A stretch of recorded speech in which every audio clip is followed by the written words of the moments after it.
What's up, everybody? Welcome to another episode of Where Did All My Friends Go? A podcast about life in the music industry. As always, I am your host, Patrick Turnowski, and with me is my super good buddy, Matt Reed. How you doing today, super good buddy? Oh, I'm great. I'm great. Every time you say that intro, my heart melts a little bit. Do you flutter? You just a flutter? I can't get enough of it. But I'm good, Pat. Thanks for asking. Good. Well, today, I hit my microphone. Today, we've got Johnny from California, new punk band, Wildfires Projekt. Johnny, what's up, man? How you doing? Thank you. I'm doing great. Thank you for having me. I was just say, if I did what? No, excuse me. Keep going. What? Who? I cut you off, to be fair. But if I don't add any of the funness of the beginning, we're all dealing with snow. It's wild. Yep. We were talking about the snow in California. Yeah, and what's odd to me is people haven't seen snow before. Well, I just remembered that. Yeah. So what are people doing for winter coats? What is the winter coat situation? So being originally from New Jersey, I get the snow. In California, people are wearing winter jackets sometimes in the summer, so it's got to be a nightmare for them right now. Oh, no. They think it looks pretty, but they walk outside and it's like, it's freezing, and they don't know what that is. Well, I got to imagine, because I lived in Kansas City, Missouri for about a year, and they don't do snow super great. If it snows, really, yeah, you'd be, because it doesn't snow. It's not like Minnesota or further up north to where it is a lot of snow. You'll get snow, but if there's I don't know, I don't want to put a number on it, but a few inches of snow, it's concerning. Driving is really bad for them. Then schools are canceled. But here, 17 inches of snow, and we're like, get your snowshoes on and get to that fucking bus. Get to the bus. Buffalo, New York, they get snowed into their houses. Oh yeah, that's insane. I mean, we basically get snow like that too, but we're very just ready for it. I guess we're does everyone just flock to the mall when there's nothing to do? That giant one, what is it, Mall of America? I don't know. Matt lives down in the Twin Cities. I live all the way almost to Canada. I avoid the mall like the plague. Mall of America. I avoid it like the plague. Too many people don't know how to walk in the mall. Isn't it don't know how to walk? Yeah, they walk on the wrong side of the mall. I hate that. They got their strollers, and I'm just PTSD right now from the mall. I actually recently just went to the Mall of America, and it was way better than it has been in the past 10 years. I swear to God.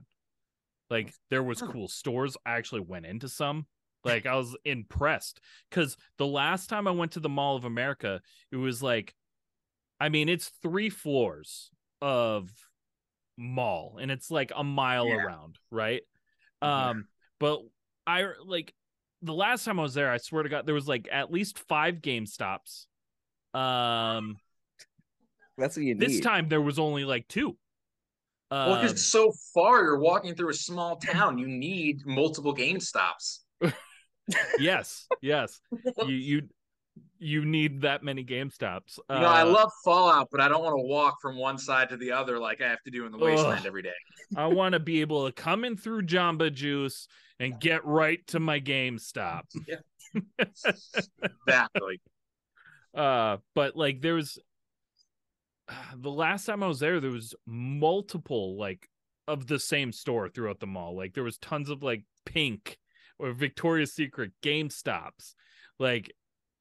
And now there's one of each and a bunch of just other cool stuff. And I was like, hey, this is a mall I can get behind.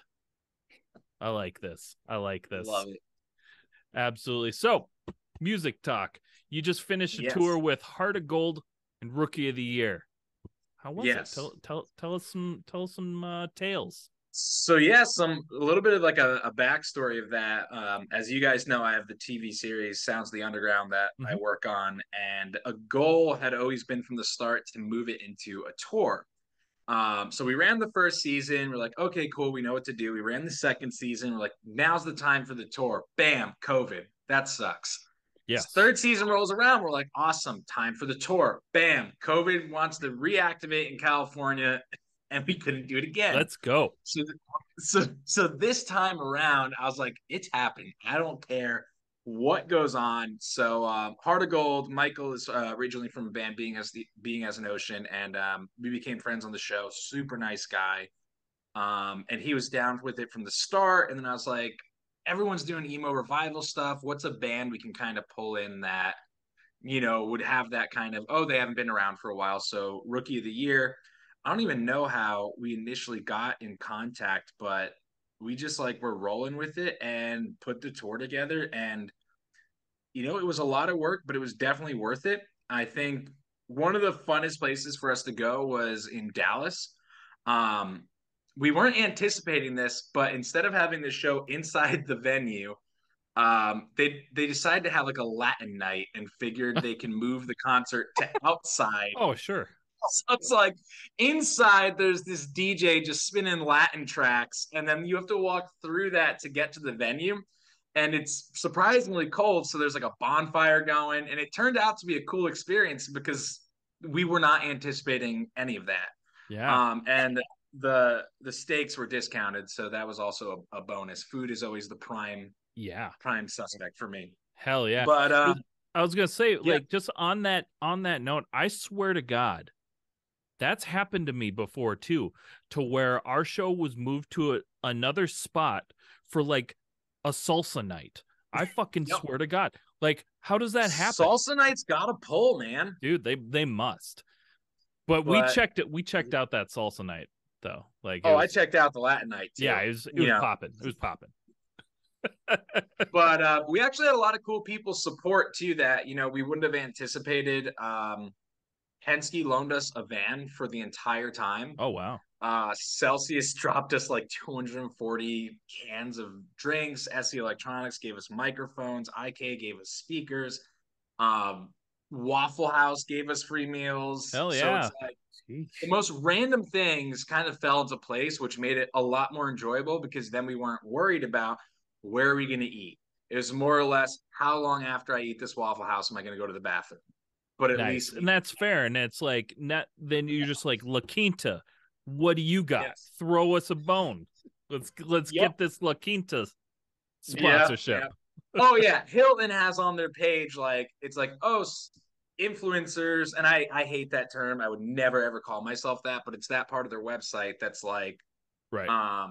Submit and we can possibly give you a hotel stay for what we're doing. I individually submitted every single date.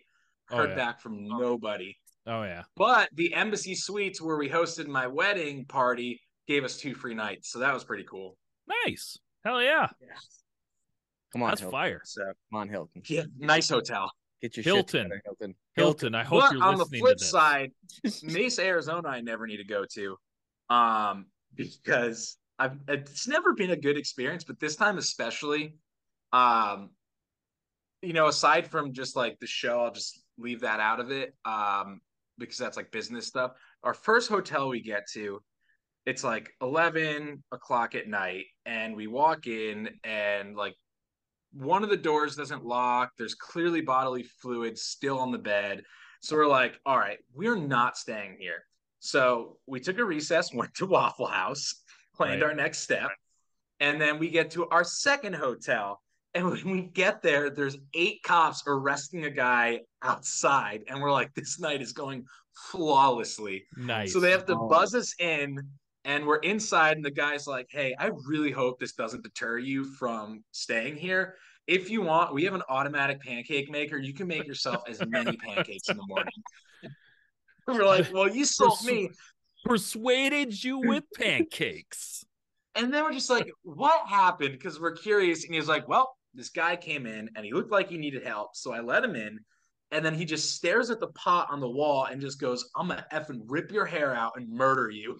So I called the cops, and I'm like, Mesa, Arizona, home of the brave. The bold, brave and the bold. Yes. So that's the most. I think that's the most memorable tour story. Is that the pancake machine That's pretty great. and all the cops and everything.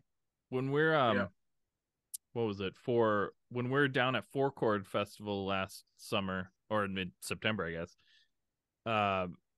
The hotel we're staying at, like 2 a.m, like the fire alarms went off, and so we had to at the entire hotel had to evacuate. So that was fun. That was a fun time. Yeah, that happened to me once. Same thing, like 2 a.m, and I was like, "Can we just like stay and risk it? Like, yeah, not on this floor." Like if it gets too hot, I'll just jump out the window. I'll leave. Yeah, I will. I promise. Oh, I think we were on the third.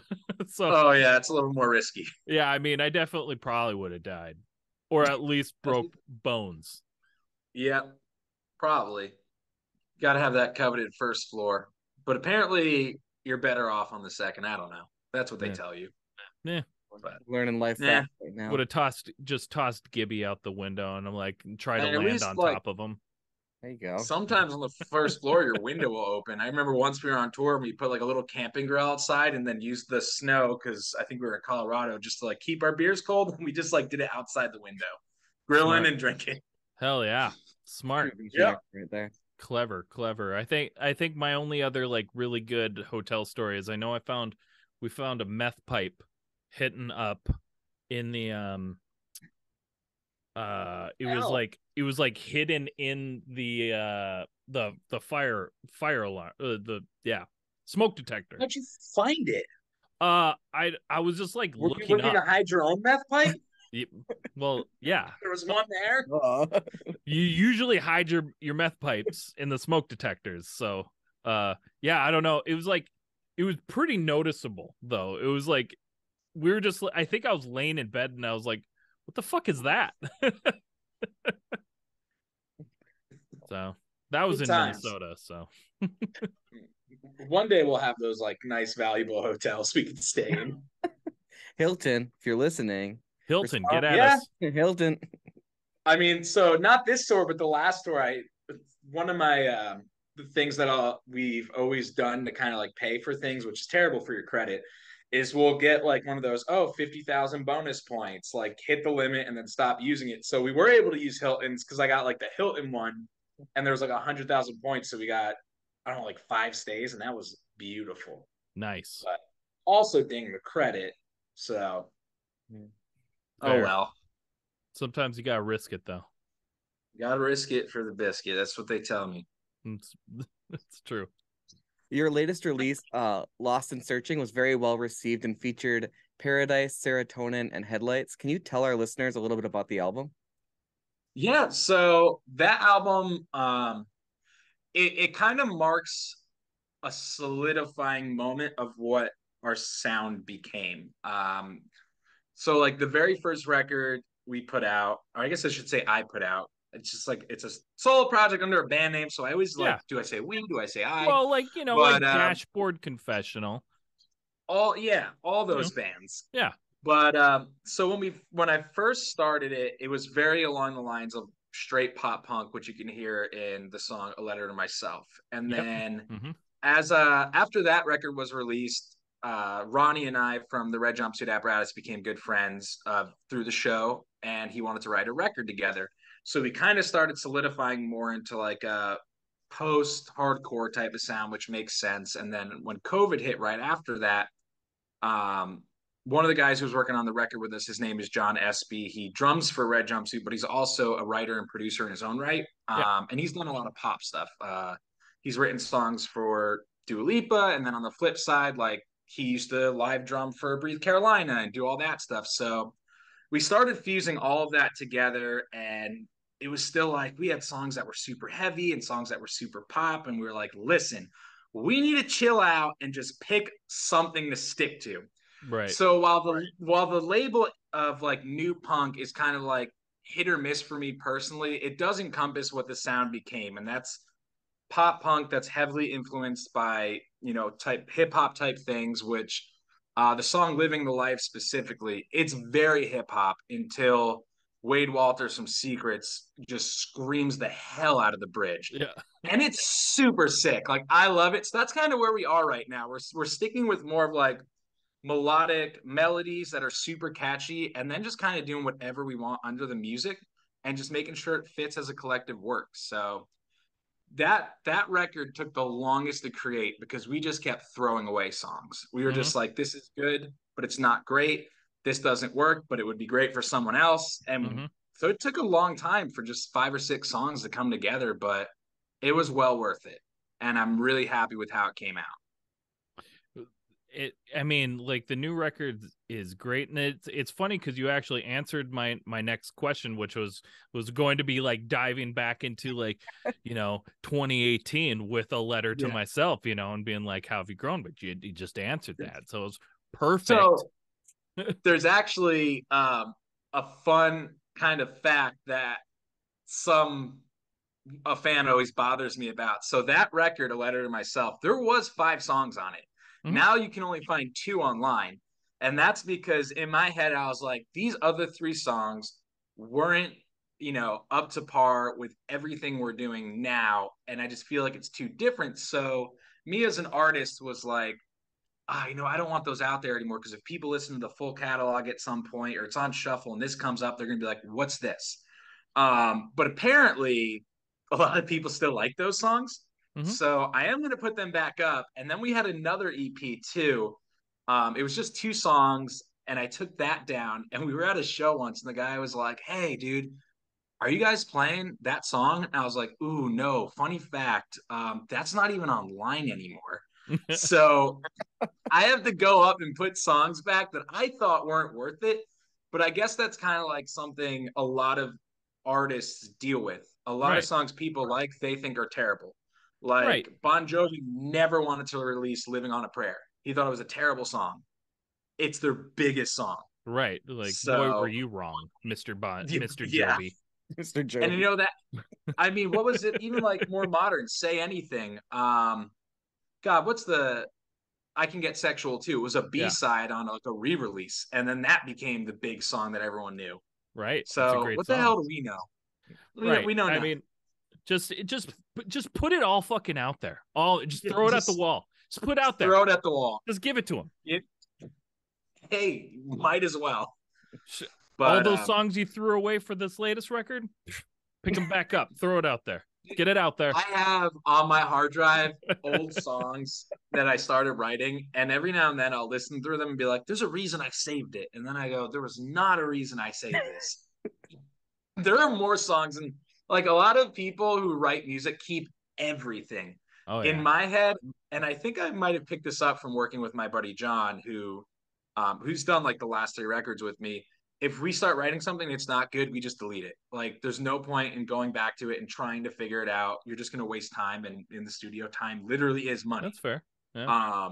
So I think from that, now I'll just go through every now and then. I'll be like, okay, this is my folder that says great songs. Let's see if they're great. And I'll just cycle through. I remember I was having a conversation with somebody once, and they had brought up, like, what do you do? Like, what do you do with all your songs? I'm like, I release them. And they're like, oh, why? I'm like, well, if I didn't love it, I wouldn't have made it, They Even said if that, or you? I did, but I was just being a smart ass. But no, yeah. I mean, if you complete the song, it's different. Like, these are songs, we'll get like a verse and a chorus down, and we'll be like, and then we'll listen to other songs like Bad Omens. That newest record for me has just been something I've listened to nonstop. It's like Death of Peace of Mind, because they kind of did the same thing that I was talking about with our music. Their old catalog is all screaming.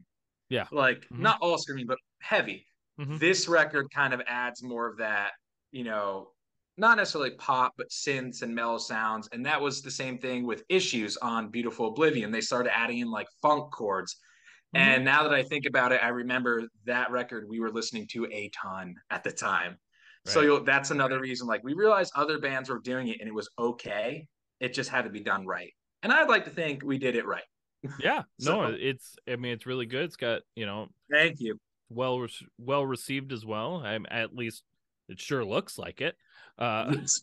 Like I think it's a good record, and I like the direction you went. I think it's it's strong, and sometimes it just takes, like, sometimes bands change their sound because they're still looking for their sound.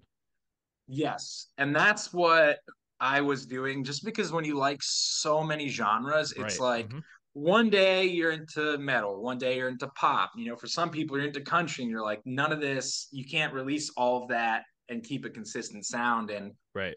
John was definitely a huge help in that. After this record, he was like, we finally have the sound. So right before this, I was writing some new music because we're getting together in 2 weeks to put a couple new songs together, just because between the show and the tour and booking and all that, I lost like a whole year of writing, which was sad, but I got to do a lot of other things. And these past 2 months, I'm just like, I am staying home. I'm not engaging. I'm not like starting pre-production on Sounds of the Underground. I'm not booking any tours. I'm just going to sit here and write because I need to get Nice. music out. Heck yeah. And yeah, so we're recording 2 songs, and then I am working on a very interesting cover. I don't do a lot of those, but it's going to be like an 80s new wave dark version of a very popular pop punk song that is celebrating its 20th anniversary this year.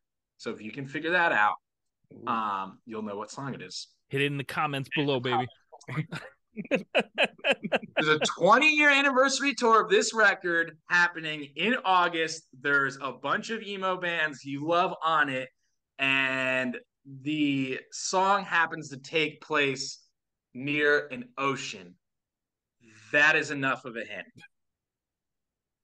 I think Matt's writing notes currently. I gotta get my comments ready for when the video plays. But actually, I sent my buddy an email. I was like, "Hey, I just sent you a song idea. What do you think? Can we do this? Should we do this?" And he's like, "Great. I'm scared now to look at it." It's cool. You guys will know when it drops, and it'll all make sense. Hell yeah. But I don't want to say anything too soon, because once I said I was releasing a song in an interview, and then life happened and it never happened. Sure. So.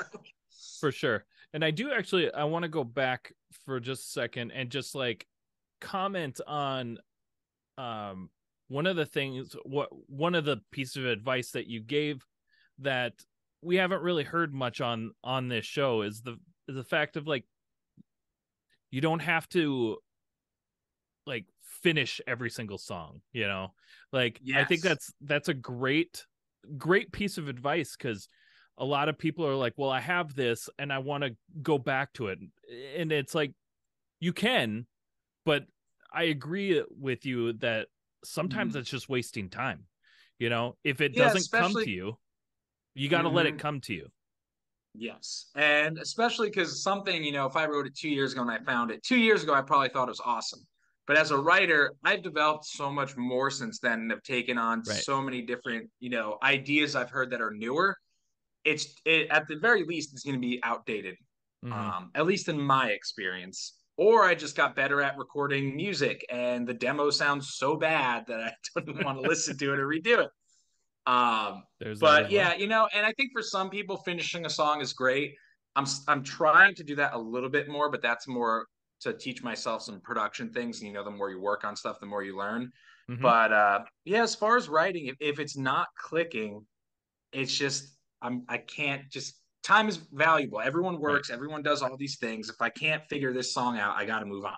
Right. Move on. If it's not clicking, don't fight it. Just move on. Try something else. Or I'll send it to a friend. I'll be like, hey, this isn't working for me. You probably have an idea. If you like it, use it. There you go. So other great ideas. That's what I'll do. Hell yeah. So you also work for High Road Publicity and are, as you brought up, the host of Sounds of the Underground, which is an alternative rock TV series with the focus of giving artists and genres typically overlooked by mainstream media the ability to share their music on some of the world's biggest visual platforms, stolen from your website. Of all of the projects that you are a part of, which part of the music industry do you enjoy doing the most? So I enjoy performing the most. That is my passion. That's what I love when we were on tour. It just, you just feel alive on stage. It's something you can't describe. But I've also been very, very into business. I remember in like my first Linkin Park CD I got in 5th grade was because I traded a kid Yu-Gi-Oh cards, and then I started selling Yu-Gi-Oh cards in school, and then I started selling sodas and candies, and the lunch ladies hated me, and so I've always just like I've loved business and I've loved achieving things, and because of that, the show actually started. I was working at a really shady production company and I hated it. And I had this idea, and my friend said, do not give it to them, they'll ruin it. So I quit and I started it. And there's just something about the stress of building a business that's addicting to me. It's not a Fair. bad habit. I guess that's what you would call a workaholic. I think I've become that. But performing is my favorite thing, and then I think my second favorite thing is the business side.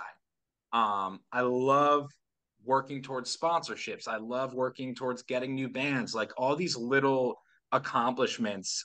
It's just like I don't know. It's exciting to me. Understandable, yeah.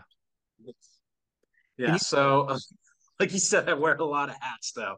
Oh yeah. I 'Cause feel you. what a lot of people don't know, because I don't really talk about it too much, it doesn't make sense to put it in a summary or bio. The entire Sounds the Underground crew is me and a videographer. So every single like business behind the scenes, the hosting, that's all me, and then he takes care of making it look pretty. I'll mix the audio as well. It's just like super in-house, and that's what makes it stressful. I wish I could have a bigger team, but right now it's more of like a break even type of thing. So I Right. can't pay people, and I'm also not going to go and ask people to work for free. Yep. I feel you. Just because I understand people's talents deserve to be paid. Mm-hmm. Luckily some friends will give me a good deal, or they'll just help out because they're friends. But it would be so nice to have someone else handle some of the business. Yeah. Can you tell us a little bit more about the Sounds of the Underground, like what the show is all about and how you started it? Absolutely. So when I initially had the idea, I was actually thinking about my own music at the time, because when I had started this, the Wildfires Projekt had only been around for like maybe a year, but it was still like getting momentum. I was still figuring it out, and I was like, what was something that always, upset me in my former band? And the main thing was there are these there's big artists touring, there's big opportunities, but there's always something gatekeeping it. It's like either you're touring with this band because you're on the same label as them, even though I've seen bands tour with other bands that I've never heard from again. And in your head, you're like, how the heck did this happen? And I was so tired of things being gate kept by a variety of reasons. I said, you know what? I'm going to start my own show and essentially have small bands open for big bands Yeah. in a visual platform. So at its core, that's what it is. It's giving younger artists the chance, like you said, to open up for bigger artists and have an opportunity that most places aren't going to give you. You're not going to call up the Late Show and be like, hey, I'm going to play on Tuesday night. But we've found a way to get people on late night TV. We've found a way to get people on streaming services and just do it for fun and to help people get their music out there. I mean, that Yeah. is at its core, it's just even bigger bands. There's bands that like, so Mest, for example, Yeah. everybody knows their older stuff, but they have new stuff. Their song Masquerade that came out a couple years ago is one of my favorite songs by them. It's a good jam. Yeah, so being able to have them on and actually have people listen to their new music is also great. Mm-hmm. And at the end of the day, that's what you guys are doing, getting newer bands out there as well as bigger bands. And that's, what everyone is trying to do. And I think it's nice to see the whole music community coming together now compared to when I first was growing up in the scene in New Jersey. I felt like everyone was battling each other. It's still pretty rough, but it has definitely gotten a lot better. There's a lot more people looking to actually like build a Yeah. community. Yeah.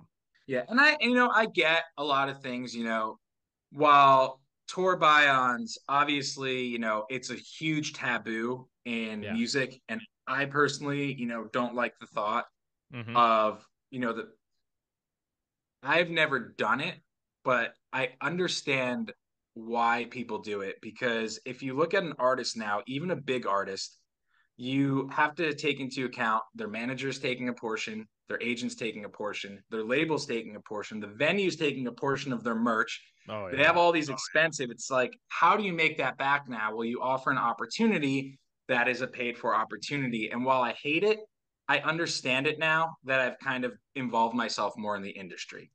But at the end of the day, it also is another gatekeeping thing.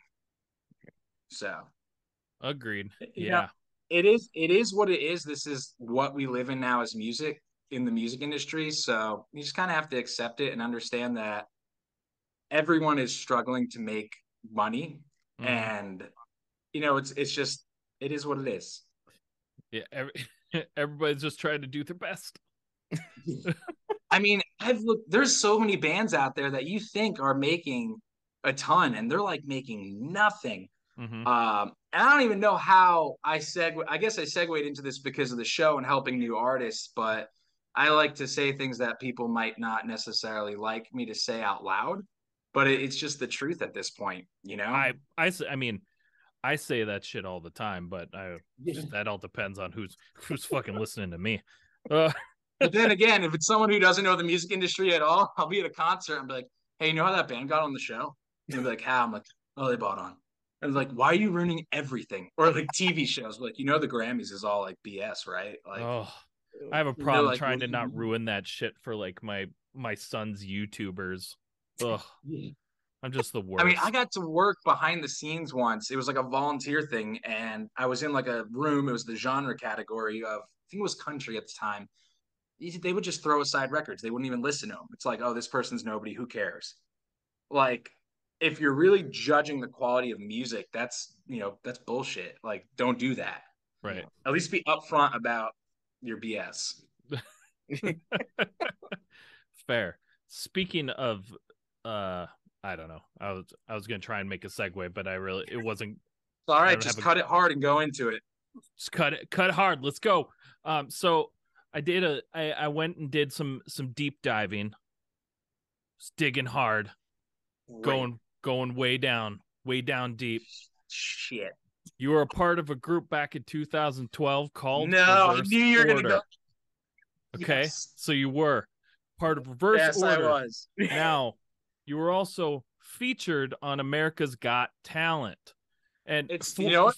For those for those of us who only get a glimpse of what it's like on TV, can you tell us what that Yes. was all But about? real quick, I have a funny anecdote on that. So we when I interviewed the guys from State Champs on this last season of Sounds the Underground, their bass player Ryan, his former band toured with my former band. And I was like, hey man, we know each other. And he's like, oh my God, a Reverse Order, and specifically cut that part out of the interview because I always hide it. But here we go. Okay, so yeah, Let's America's go, Got baby. Talent. No. Now that 10-year contract or whatever where we can't say anything is up, I can actually talk about it. Yes. So perfect timing. So yes, we were on America's Got Talent and we did the song I Kissed the Girl by Katy Perry. Yeah. Now, I watched originally we were doing Sugar We're Going Down by Fall Out Boy. And what was really cool is the producers who we were working with, every act got like their own producer. Sure. Yeah. One of the guys actually had something to do with that record. So it was like, oh, sweet, we're going to do a Fall Out Boy song. We're doing it with people who actually worked on this song. And it sounded awesome. And the reason we were doing a cover is at that time, it was highly suggested to not do an original song. Right. Which I wish we would have done. So we were ready for the show. We had done the rehearsals with the team. And then at the last minute, they're like, no, it'd be super cool if you guys did like a rock version of a Katy Perry song or something like that. I'm like, hey, we actually do one live sometimes. I think it's a great idea. I never sang that song back in the day. My brother did. It was a song that I didn't feel comfortable singing. However, because he was in the back on drums, they made me sing it. So it was something uncomfortable for me. And I always hate it because there's a vocal slip in one part because the vocal coach, every vote, because you have like a vocal warm up beforehand, he's like, push your voice harder, sound more gritty, sound more gritty. So when I was up there, I was like, all right, I don't sing this song. I'm gonna push and sound gritty. And it just, my voice like slips at one point in like the second verse or whatever. But so end of the day, we do not sugar. I Kissed the Girl. It was a lot of fun. Yeah. I almost slid into the camera in that one scene and broke it. Had the fire going. So it was super cool. Our buddy who Richard Rains, he ran Drive Thru Records back in the day. He was there. Standing ovation, loved it. Everything was beautiful up until the judges. And this is what really pissed us off. Because Sharon Osbourne's comment, aside from us being very cute, which I'll take that one, was, she's not if wrong. you're a rock band, why did you do a pop song? And we were not allowed to go because your producers told us to. Sure. And then Howie Mandel, he's a dick. He's worse than Howard Stern. He's like, yeah, it looks like you guys are pretending to be rock stars. And at that point, we had done Bamboozle twice, which is just coming back, all these big festivals. And then Howard Stern, he was fine. He's just like, I've been wanting a band, but this isn't the band. Cool, whatever. To be fair, like they don't have anything ever but like just singers. Like, what the fuck do you know? Like, there's never bands on these shows. Oh, wait, it gets worse. Oh no. You're getting a great. We've never really talked about this in any sort of interview, any of us. Let's go. But the reason I think Howie thought we were super young and immature is every time, that little interview they show you before like the act goes on, and it kind of gives you a background. Every time we did the interview, we'd be like, oh yeah, we released like 2 EPs last year. We were just on tour. And they were like, well, don't say EPs or tour. Try to sound like a little newer. Say you played some shows and you released some music. So they kind of set us up for that failure and like made us look like douches. In like one scene, they wanted us to be like shouting out our van like we were in Jersey Shore's popular at the time or whatever, and we're from New Jersey, and it was in New Jersey. But let's get even more into it. One of the artists on that show, I will not name who it was that season because it's not their fault, and complete respect to them. Mm-hmm. Their entire band was not actually playing. So they were singing to a backing track that the show put a fake band behind them. They went on to the next round. We did everything real, and we did not. To be fair, though, anybody that has any kind of musical experience can tell that, though. When I watched like your guys' clip, I was like, yeah, you're straight up playing. You can fucking tell. You can tell because there's different nuances, Mm-hmm. But it's like, oh, this is absolutely perfect. Well, obviously, no one is doing anything. Yeah. She's not singing. They're not playing. Mm-hmm. Like, nobody's perfect 100%. Nobody. And even if it's not like, you can say, great artists like, Jimmy Page, his guitar playing, he would not always play exactly what he was supposed to play, but he was professional enough to, change it on the spot. But you would know, he's changing it on the spot. So overall, it was a very interesting experience for us, as you can tell. Yeah. But it also led into a lot of really great things. So obviously, everyone likes to hate people on the internet. So we had people commenting on the video. They're like, why don't you effing kill yourself? Just jump off a bridge. You guys suck. You're terrible. You're horrible, et cetera, et cetera, et cetera. And we, of course, looked at every single one at that time. We were like, what the hell, man? We're just trying to like live our lives. We're just fucking playing music, dude. We're just doing music. And it led into, though, we started doing an anti-bullying program, which you probably found diving into some things as well. I sure did. I found that as well. And this is where it came from, because we had done a couple things in schools, and we realized through our own experiences how big of an issue bullying actually was. At that time, I was not by any means cool, but I was in a very small school, so there really wasn't anyone who bullied anybody. So for me, it was like I understood it was out there, but didn't really get it until it happened to me. Right. So we designed this program. We went to a couple local schools, and then this agency who does schools was like, "Hey, do you want to like do this like 9 months out of the year every single day?" And we're like, "Absolutely."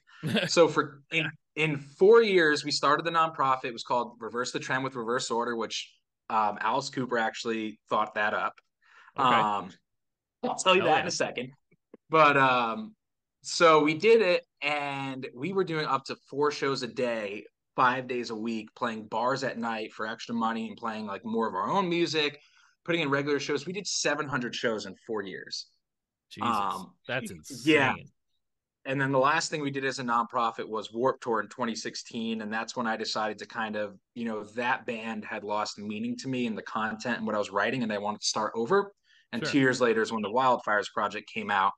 But yeah, the Alice Cooper thing, he owns a church and a teen center in Arizona, which you would never think. He's like a super, super Christian guy. And we did the program there, and they called it Reversing the Trend with Reverse Order. And we were like, that's amazing.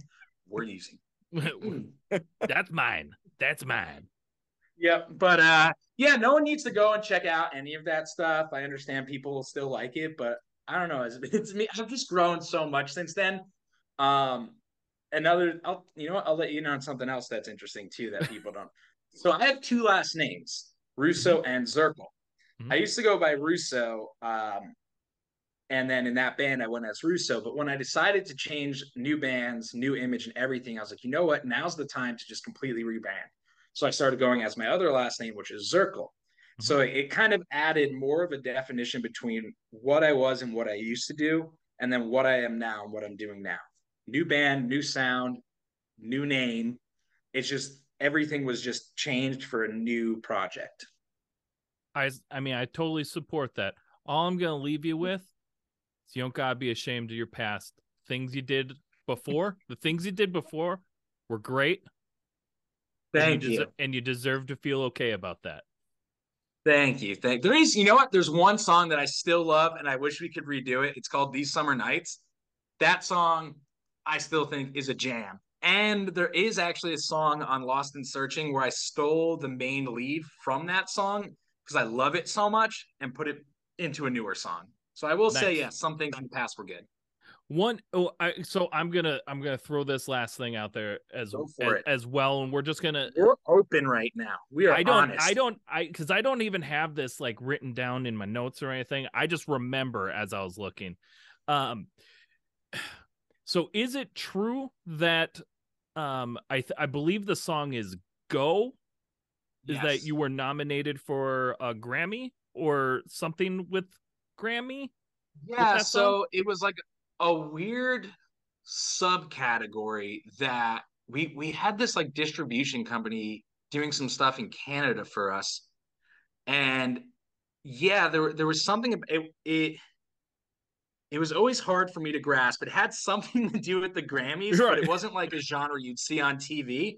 And we just accepted it. We were just like, hey, we're nominated for something that has to do with the Grammys. I don't know what's going on in Canada. We're just going to accept that and say, yes, this is cool. And I have the paper somewhere. It's from the Canadian artist something. We're not Canadian, but yeah, there's something there. I should probably go and look that back up, but I would never think to talk about that because it was just like such a blip. But yeah, so something to do with the Grammys we were nominated for. We didn't win, but obviously as an unsigned artist, you don't expect. Yeah. Well, that's still a fucking cool accolade. Yes, thank you. Yeah, I'm gonna be honest. I totally forgot about that until you just said it. See, this is wow. one of the fun things I enjoy doing with this show. Finding out information that people forgot. Yes, I try to like, there's a lot of podcasts that and all of us kind of do the same thing. I think the only the biggest thing I have to offer is I'm gonna ask you weird questions, and I'm gonna bring you deep into your soul. You know what? That's kind of the same. The first year I did Sounds of the Underground, I was like, let me research every band. Let me figure out great puns to use with their song titles, which was a lot of fun. There's one part with Craig, and I think I said Intensity in 10 Cities or something. And he's talking, and then like he takes a beat, and he's like, that was funny, man. That was good. And I was like, I could stop. It's like, no, this is great. But I realized, like you said, there's so many people doing the same thing. You know, you only need to hear the basic information so many times. Right. And now in the future, you know, current seasons, I will prep, you know, some current information on the bands. But a lot of the interviews are just like, let's see where it goes. Let's see what random stupid thing comes out, and we'll cut the good stuff together. Yeah. It's good. I mean, it's fun. And, you know, I mean, there's certain times, you know, and sometimes you're not going to find anything, but like there's one in particular I remember. We interviewed the band Dead Bundy, and love them. Nice. Great guys. But I like did an individual like deep dive on all of them, and one of them was like won soccer championship. The drummer like was a champion soccer player and stuff, and so I started like poking at him about that, and he was like, "What the fuck? How did you find that?" I'm like, That was like there's something I knew with state champs just because I had toured with them previously. Is Ryan and the other guys in his former band, they would go and they were Pokemon masters. Like they would be like in legitimate Pokemon tournaments. Let's go. And they all got, I remember when we were on tour with them, matching like Pokemon tattoos together. And I brought that up, and he's like, what?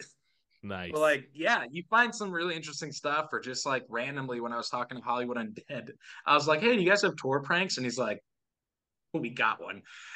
What they do, and he said they don't do it as much anymore because people are so worried about like sexual harassment type things.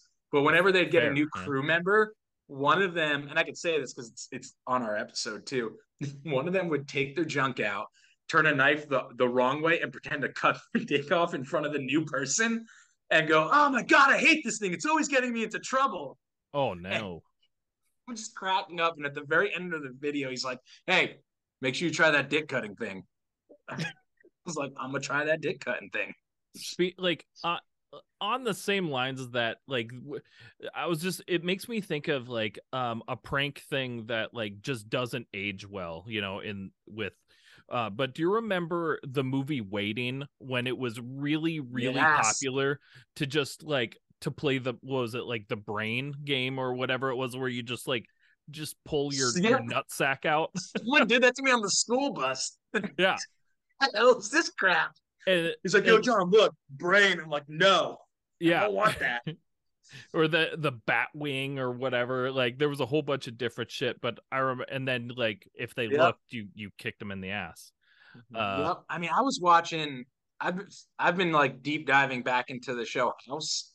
The House MD. Yeah. From like way back in the day. Mm-hmm. If you watch it now, you realize like how none of that stuff would make it on TV anymore. But like the things he says are so funny. Oh yeah. And the reason it works, I loved House. It's kind of like Daniel Tosh. The reason he's not shot is because he makes fun of everybody.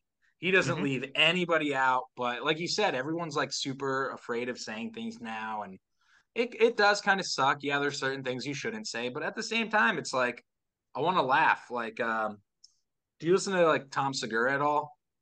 Not too much, but I do know who he is. Yeah, he does a comedy skit that is all about words you can't say anymore and how he misses them, and it's hilarious. Oh yeah, but, I mean, like, and that I'll bet that's just probably a new take on George Carlin's 7 words. It is. Can't, yeah. Yep, it is. Mm-hmm. Which is popular as fuck because Blink-182 made a song. I mean, it can't turn into a Blink-182 song, so yeah, absolutely. We got one more question before a quick break. And you've already been giving us a ton of advice, but if you had to pick stuff to cut in, one thing, if you could give our listeners one piece of advice that you know now that you wish you knew when you were starting out, what would it be? So the biggest piece of advice I can give any band, I don't know why most don't do this. Get small, like 4x4 postcards printed up with picture of you on the front and some information on the back, and always have those at your shows, because if someone there's so many people there who aren't going to come to your merch table. They aren't going to remember your band name. But if you're there at the end of the show and you're handing everybody your card, being like, hey, man, we just performed. I hope you enjoyed it. Please keep in touch. I have them in my car. I'll go to like, if I go get my hair cut and someone starts talking about music, I just pull that out and say, here's, this is what we do. Always have something you can give somebody. If you're at a show, don't think that, oh, they have to buy something to get something because that's how we make money. No, put something in their hand. That's the biggest tip I can give you. I used to stand outside in my old band because we were more pop oriented. I remember once we went to Newark, New Jersey and handed out 10,000 flyers outside of like a Taylor Swift concert. And then we did the same thing with like other bands. I still do it now. I mean, I did it in LA when Jaden came through and when all these other bands came through. Like, there's always more people who can hear my music, and I could pay to advertise on the internet, or I could just go drive down there and meet people in person. Which is going to get you, which is going to get you results way faster. And the best thing that can happen, and it happens every now and then, people just be like, oh, sweet, can I get a picture with you? Just because they assume you're somebody. And then everyone else in that line waiting is like, who the hell's this guy? Oh, shit. Why are they taking a picture with him? That? Is that Derek Whibley? Yeah. Dude, I work with a kid who looks literally identical to Derek Whibley. And he's never listened to Sum 41. He's a younger guy. Okay. And I just like always I'll be like, hey man, how's your dad doing? Like, he was just on tour. Is he home yet? Is he good? Shut up, dude, man. Not my dad. Stop it. Stop. Yep. Love it. So, on that note, shout out to that guy. Shout out to that guy. We're going to take a quick break. We'll be right back with our Food for Thought segment. What's up, friends? We're super stoked to tell you that we just partnered with GFUEL. And let me tell you, there is no more pop punk beverage on the market right now than GFUEL. GFUEL keeps you energized, focused, and hydrated. If you go to gfuel.com right now and use code UNSIGNEDPOPPUNK, you're going to save 20% off your entire order. You can get it in the tub form and have 40 freaking servings of flavors like Rick and Morty's Unstable Portal Fluid, which is a delicious strawberry limeade, or get something in the can form like Sonic's Peach Rings or Crash Bandicoot's Wumpa Fruit. Go to gfuel.com and check it out for yourself. Let us know what your favorite flavor is. And once again, don't forget to use our code UNSIGNEDPOPPUNK to save 20%. It's a heck of a deal, man. Do you love music videos and miss when MTV, VH1, and Fuse all actually played music videos? Then join me, Gibby, as I host a super awesome music video show on Twitch every Thursday at 7 p.m. Central Standard Time on the Unsigned Pop Punk Twitch channel. We play the best videos from up-and-coming pop-punk, emo, alternative music in the scene, so join us every Thursday and find your new favorite band.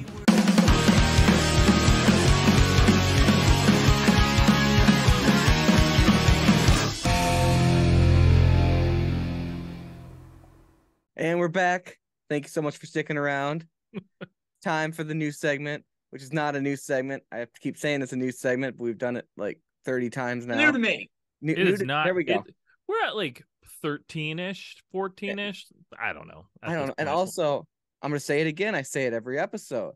But Pat has a friend named Bob. Stop poking at Bob. Let Bob be. I have shouted him out. Leave him alone. Single episode. And he has not friended me on Facebook. Yo, Bob, friend him on Facebook, dude. Yo, Bob. Hey, Bobby. I run into that problem all the time because I don't have like a Facebook I use. I only have one because you need it to make a Facebook page. And all these people apparently keep friend requesting me, and they're like, why didn't you accept my friend request? Even my wife she's like, hey, it still says like you're single, like mine says married and you haven't accepted the request yet. And I'm like, I don't use the platform. Leave me alone. Fair. I only added you as a friend so that I could try and send you the Zoom link. So because we were having trouble. Thank you. So if you give me half a second, this laptop's about to get it. Well, we're waiting, Bob. I'm sorry if I've offended you, but if you please just say hi back. I mean, I'm at this point, I'm a little offended that Bob hasn't responded to my text. Hey, speaking of though, now what like with the window, like if you could see like your background right there, it definitely looked like with that window there that like it looks just like a set of The Office. It doesn't anymore because because you like the lighting. Because the lighting changed. But the white balance, is definitely definitely the set of the new Office. Like, do you have something you need to tell us? Like, me? We're filming it right now. We're going out to Scranton. You're out in beautiful Scranton. place, a lot to do. Perfect. Is Michael coming back? He's gone. No, he's dead. You just broke at least one person's heart. At least one person's heart. Okay. Well, it's a reboot, so I'm playing Michael. Oh, you're playing Michael. Yes, I'm playing Michael. This is good. This is the punk rock. I'd rather be Jim. I think you'd be a better Jim than Michael anyway. Me too. I appreciate that. You're welcome. You have Jim energy. You have Jim energy. Big Jim energy. big Jim energy. I like it. All right, so let's hit me with this food for thought. All right, Matt, do you want to start or you want me to go? Oh, I got this first one. Okay. I have a feeling on this one, but I'm hoping for the answer I'm looking for. Okay. So, you have roots in New Jersey and live in California now. With that being said, which coast has the better food and why? East Coast, hands down. So this is why. One, we were here first. Anticipated this, but so you can't get better Italian food in the United States outside of the New York, New Jersey area. And I combine them because while we'll fight with each other, us New Jersey people and New Yorkers, to the rest of the world, we are the same. Our pizza's better. I don't know. The problem with California pizza, other than the fact that it doesn't taste the same, is they charge you like $25 for a 16-inch pie, where I can go to my hometown in Jersey and get two 20-inch pies for $20. Right. And it's phenomenal. The ingredients are better. The ingredients are fresher. Everyone says it's the water, but Italian food you can't beat. Surprisingly, Brazilian and Colombian food, there's a lot of that there that I love. The one thing I'll give California is Mexican food. California's got real good avocados. But at the same time, I'm fine with Taco Bell. Like, if you can give me a cheesy gordita crunch from the taco truck, absolutely, hands down, they're going to win. I mean, I love that. Anyone listening to this podcast knows we like our Taco Bell. I love Taco Bell. I don't like that you can only get the quesarito in the app now, but I love Taco Bell. At least you can still get it. I know, right? That's fair. But yeah, so definitely East Coast, and not necessarily the whole East Coast, but New Jersey and New York, absolutely. Also, I grew up in a town where they were like selling corn off the back of a truck. So it was literally farm fresh. Now I just buy whatever cheapest. I can only imagine. Like, California is expensive just as it is. Yeah. There was gas. You just gave me the biggest "don't get me started" face I think I've ever fucking seen. You just like drop back. You're like, okay, listen. So when we were doing this last season of Sounds of the Underground, the videographer who edits it at one point he was like, "Hey man, I don't know if you noticed this, but a lot of times in your interviews you get on the topic of how much you don't like certain things in California.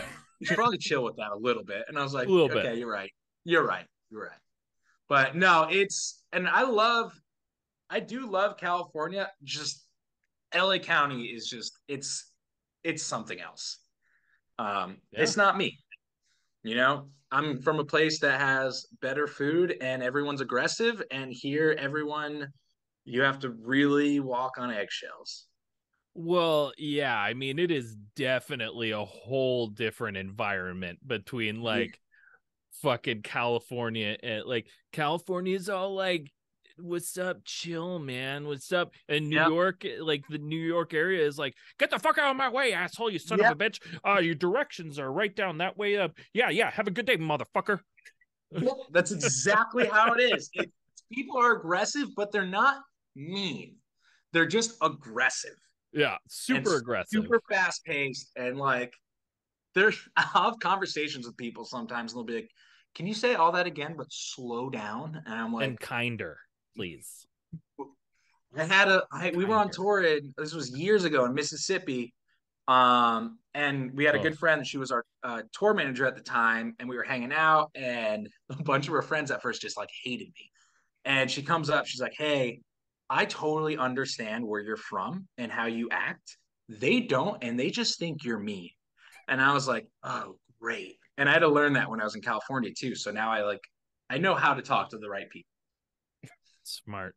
I mean, it's, especially like when you're on, you learn that stuff on the road though, as well, because like different areas Absolutely. are different people. Like the South is so much slower, much slower paced.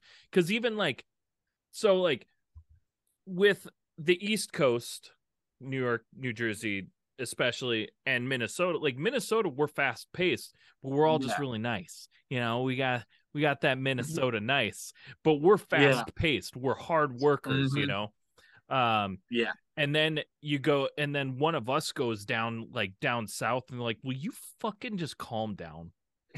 Can you fucking calm down? Just chill. Yeah. Dude, I if the haven't even freaking had check takes too long at the end of dinner, I'm just like tapping. I'm like, all right, let's go. It's been 5 minutes. I've been done I for had 5 the minutes card now. and you walked away. I put the card on the end of the table. What are you doing? Don't you want to look at the receipt? No, take it. I have to pay for it either way. This was wrong. Can you refund me? Yeah, like I've had like, do you want to like? And then I've been trying to be mean, It's like, don't you want to look at the receipt? Like, no, I still have to pay it. Like, just take my card. I obviously have to pay this. Yeah, you get it. I get you. All right. I get you. Now that we've established all of our cultural stuff. Yes. Perfect. So, speaking of on tour, while on tour, and Taco Bell, what is your must stop food fuel up spot if it's in the area? Ooh. Damn. That's a good question. So, if we had to pick something that's available everywhere, I would just go to Taco Bell or McDonald's if I wanted a burger or if I wanted a taco. Always hits the spot. Big Mac is just a flawless sandwich. I don't care what anyone says. Yeah, the meat patties are a little smaller now, but I don't care. It still tastes amazing. It's perfect. Menu hack. It's seasoned perfectly. You can just get a double cheeseburger and have them add the mac sauce. Tastes just as good for half the price. Anyway, so that's for that. If I were traveling in like Texas, I would go to Whataburger. In Kansas City, Missouri, Oklahoma Joe's, that barbecue joint. Oklahoma Joe's is good shit. It's good shit. I also really enjoy Gates. I've never been to that one. I'll have to go. Gates is good stuff. I mean, that's like the bigger chain one. It's not fancy. Nothing fancy about Gates. There's this place in Memphis we go. It's a hot chicken spot, and it's so good. And I'm so upset I can't remember the name. But yeah, I think everywhere has like great stuff. Like the South has, Memphis even has Cookout, or we don't have Steak and Shake by us. So we've heard all about the Cookout. We have heard Cookout. So much about Cookout. Never been. There's so much to handle with Cookout. That's what I've heard. And then like California, I do love In-N-Out, but I live here, so it's not like I'm super like, oh guys, let's go to In-N-Out. We're in California. But actually, on this last tour, our buddies, my one guitar player, he's from Illinois, and he's like, bro, In-N-Out. If we ate In-N-Out every single day while we were in California. I mean, if you have the ability to, why not? Not living there, obviously, might as well. You have to double animal style, obviously. Yep. Some people get a lettuce wrapped grilled cheese, and I don't understand it. I asked them how they do it. Oh wait, they just throw the cheese in the grill, they let it melt, and then they throw it on the lettuce. That sounds. You can also get your burgers tomato wrapped, which they put tomato slices on the bottom and the top instead of a bun. I think it would be amazing if they just took a tomato, sliced it in half, and then sandwiched it in there. But you know, I mean, I don't fast I food. don't like tomatoes, so I can't get behind that. But I could Oh see no, how I you wouldn't would. eat it. I wouldn't eat it. I'm not a big tomato fan. That one little slice is enough. But if I were to get a tomato wrapped, I want that burger engulfed in that tomato. Right. Yeah. No, I agree. However, the thought of just fucking melty cheese That's just depressing. thrown in between like lettuce just sounds hideous. Like Yep. this is a horror movie. This is a horror movie plot. Ugh. Yeah, I don't get it. And But next time you go, you can actually get 6 different kinds of onions. So now you know. I know all the secrets now. I only know of 2 different ways of onioning. How So you have else your can you regular onion? chopped onions. Yes. You got your regular chopped onions, your grilled chopped onions, your regular whole onion, and then your grilled whole onion, which is Okay. like the whole chunk. Sure. And yeah. then the other 2 aren't really different. It's just placement. So it's if you ask for the raw version, they place it in a different layer of the sandwich, but you can get all 6 onions. So you just ask for onions always, and there's fucking piling that is onions on top of the that sandwich. would be aggressive. Yes. I mean, he gets from the East Coast. And you can only do, you know, I don't know if you've Yes. seen any of those TikTok videos where there's like people get 100 by 100, you know, burger with 100 patties. They no longer let you get over 4 patties and 4 pieces of cheese because TikTok just like ruined everything with people trying to screw with the menu. Oh, sure. And they're like, it's disgusting because by the time that 100 patty is cooked, that first patty's got to be gnarly. The And they're first like, 50. I know. Probably pretty. They're like, it's disgusting. We would have to like custom make a box out of the cardboard we have in the back and just layer the meat patties in as we go along. That's gross. Yep. Not But in it. hey, yeah. Some Teach people I their guess own. want to. Some people want to watch the world burn, and they're starting with In-N-Out. We got a tough question for you now. Let's do it. You are tasked with creating a meal that best describes the Wildfire Project in food. What would be served? All right, this one's actually. I think this is pretty solid for me. All right, so we would have pizza and wings, absolutely, for 2 reasons. 1, it's my favorite food.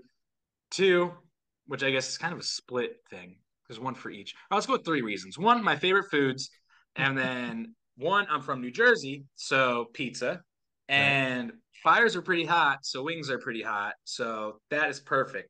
Now, as far as our salad, we're going with a wedge salad because it's everything perfect, and I can eat it how I choose. I could chop the lettuce big. I could chop the lettuce small. We have a lot of variety. And then if for the drink, if we were having just a regular drink, I'd probably say lemonade because it's great on a hot day or when you're hot in a fire. And then for a drink, I would just go with or if we're going beer, it'd be a Coors Light just because it's something simple, easy, and refreshing. I don't need to get too fancy. If we're going cocktail, we're going margarita. And if we're going just a regular drink, it's going to be, like I said, lemonade.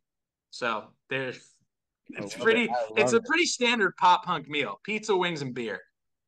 I appreciate it. The only thing it could have made it better if the beer was a Corona, you know, because it's all about family.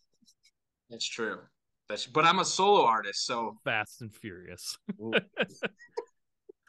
Can you tell what he's been watching lately? I always say that because I just got done watching all 9 Fast and Furious movies, getting ready for Fast X. Come on, baby. I've seen the first one. If you haven't hit 4 and up, you haven't lived yet. So there's that. You know what it was when Tokyo Drift came out? In my head, I was like, this doesn't seem like Fast and the Furious. And so then I just never watched anything past that. So, okay. So we're going to get into this real quick. I'll make this short. Just do it. Unlike the franchise. The franchise is, I think, one of the greatest franchises in cinema history. Okay. But it doesn't make any sense until number 4 and up, because basically, like, the first one obviously does, but then they all like are one bit part of this giant story. So like 3 comes in, but 3 is not actually a part of the story until like number 6. It's like Jesus. So you gotta watch them all. You gotta watch them all, and you gotta watch them in order. All right. I will take on the challenge. If you say it's that good, I will take on the I challenge. personally think so. However, if you've seen the first one, don't worry about it. Don't even worry about it. It's not, you could just like cliff notes that shit. All right. You start at number 4 and go up, because number 4 is basically, do you like horror movies? They're my favorite movies. Okay. Do you like the Evil Dead trilogy? I'm gonna say like the requels and stuff. Like the Evil Dead trilogy, to where like you can watch number 1 if you want to, or you can just watch number 2 because it's number 1 and then they added more. Yes. You know, okay. So number 4 of the Fast and Furious is, I'm hard pressed to basically just say it's a reboot. Like they were just like, hey, let's just kind of retell the story but better, and then go from there. But then we'll like word it, you know, like the people that watch the other stuff, you know, like what was the it all happened. I want to say it was Family Guy. There was a TV show that made fun of it and said the subplot is just that they're gay lovers, and it's just expressed as terms. I have not seen like it. Family Guy or American Dad. They did like an episode about Fast and the Furious. It does make sense, but basically the reason I like the franchise so much is because all bets are off at all points. Like they're what? I love that. They're like, I'm telling you, like, spoilers, number 9, they fucking shoot a car from space. Okay? There are no limits to this franchise, and that's the best part. That's why I love B-rated horror movies. Yes. You were watching this one on tour. It was like Nazis at the center of the earth, and at the end of the movie, know how like in Futurama the people are in like the heads are in the jars? Yep. So Hitler's head is in a jar on top of a robotic spider that just emerges from the earth and starts attacking people. And you're like, terrifying. Where the hell did this come from? Yeah. That's all bets off. That, I mean, and that's the thing, is I could see in Fast X a fucking giant spider with Hitler's head coming out, because all bets are off. And then he just gets in like a souped up muscle car and races. Yeah. Amazing. This is a great plot. It literally goes from like them just kind of being criminals, like, and like racing, to like their espionage fucking secret spies. It's fucking awesome. I picked that up from the ride at Universal. Yes. If you go into it just thinking like, I'm just here to be entertained and nothing is realistic and I'm fucking here for it, you're gonna like it. It's good stuff. Have to I'm down. Go through it. Let me know. Okay. We're good. We got far off topic. We're moving on. Rapid fire questions segment. Let's go. Friendships will be tested. Rapid fire questions. This is it. This is for all the marbles. You're just gonna speak from the heart. You're gonna shoot from the hip. All right. Let's go. Mountain Dew or Mellow Yellow? Mountain Dew. Okay. We basically already asked this question, but horror or comedy movies? Horror. Okay. Random questions, not an either or. Do you still listen to the radio? Yes, just because it's a pain in the ass to get the Bluetooth working in my car. Oh, I feel that. My car does that shit too. Cartoon Network or Nickelodeon? Nickelodeon. Kenan and Kel is my jam. Oh, there we go. Who loves orange soda? Everyone loves thin crust or regular crust pizza? I think my answer, for me, I think thin crust is regular crust. Okay. Because being from New Jersey, I think that's technically thin crust pizza. So, is it? It's like this thin. Yeah. I'm gonna go thin crust. Okay. This is probably the most important question of the show. I've been saying that every time, but I'm really starting to believe it. This is the pillar of the show. Lindsay Lohan or Tara Reid? Wow, that is split. This is the pillar. I'm gonna go with Lindsay Lohan, man. Who doesn't love Mean Girls. I mean, that's so fetch, bro. Stop trying to make fetch happen. It's not gonna happen. Okay. Newfound Glory or MXPX? Newfound Glory. All right, this is the last one. Last question. Can you sing for me and Matt the O'Reilly Auto Parts jingle? O'Reilly's Auto Parts. Nice. Anytime anybody does all the high time pitch, randomly. the high just pitch be at in the my end. car. I'll go and then my wife will go. Yes, the high pitch at the end sells it for me every time. It's best That part. is the ear candy right there. It is. It really is. But that's it. You did it. You finished the podcast. Now all that's left, let everybody know what you got going on, where they can find you. What is next? Absolutely. So right now, we're working on a couple songs. This airs on the 20th, so a week after that. So we'll have 2 new songs coming out that are originals, possibly that cover I was telling you about. And then once that's done, we're going to look into touring or setting up another season of Sounds in the Underground. But right now, the plan is to get my ducks in order as an artist. I sound like a 90-year-old man.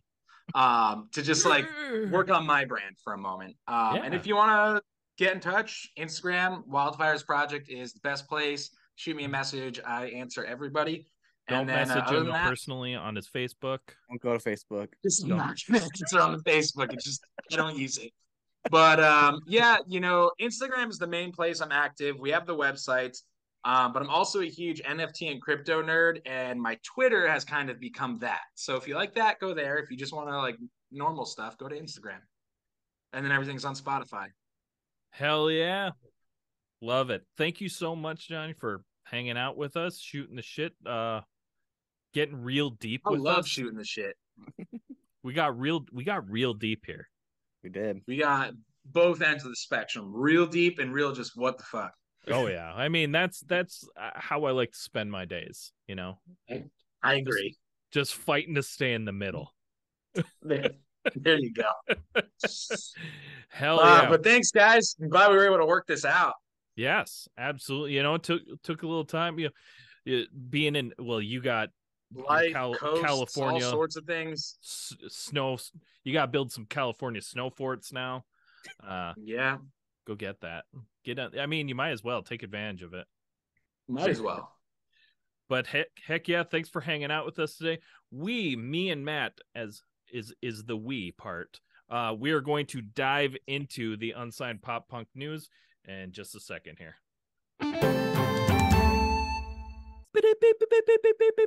Welcome to the unsigned pop punk news. You just listened to like our like unsigned pop punk news theme or whatever, but I wanted to budget cuts. We have to budget cuts. Yeah, I had to extended it with my own mouth flute. So, but awesome. Thanks so much for hanging out and making it this far. I know the unsigned pop punk news is your favorite part. It's completely unscripted. We go off the cuff. Things get crazy. You don't hear the exact same thing every single time. No. So with that being said, we want to hear from you. What's your favorite part of the show? I haven't said this before. What are your thoughts on what we chatted about this episode? Like, hit me up. I want to know. Talk to me. Let's be friends. Okay. Got any stories about Johnny? Let's hear some stuff. Clean stories. Let's be nice and just good, clean family fun. That's what we do. Family fun. All right. So yes, we want to hear from you. Let us know all your thoughts, what you want to hear. And the easiest way to do that is to join our Discord. Come on, I post about it all the time. Join our Discord. Here, I'm going to give you this link again, and it's okay. It's still not special, so get out your pen. I'll wait. I'm going to get your pen, get some paper, get pen and paper, or use your phone as a notepad. Text somebody, text your friend this link. Discord.gg/capital KYRQC3TR lowercase AF. It just rolls off the tongue. It does. It just rolls off. I mean, how have you not memorized that at that point? At this point, if you're listening to this, why have you not memorized? How have you not? KYRC. I mean, I dream about it sometimes. But anyway, the link just comes to me in dreams in waves. Some people will count sheep to fall asleep. I just dream about Discord links. I like accepting. that. I like that. Nice. But I digress. We're also have a series on the podcast called The Showcase. I forgot the hands. I'm sorry. The Showcase. Now, if you are listening to this episode when it went live and you were like, man, I was so touched by what Johnny said. Mm-hmm. I wanna be like Johnny. And who doesn't? That man is a beautiful man. God, if you are just, I'm sorry, beautiful. Johnny, if you're still listening, but you are my wife is upstairs, but you know what? You're a beautiful man, Johnny. Yeah, beautiful human being. And you know what? And a beautiful soul. He is. Yeah. And he's got good taste in pizza. But anyway, if you are listening on the day we release this, we have this show called The Showcase. The Showcase is an hour-long interview for up-and-coming bands that have newly formed. Each episode is going to be 6 bands per episode, 10 minutes each to promote themselves.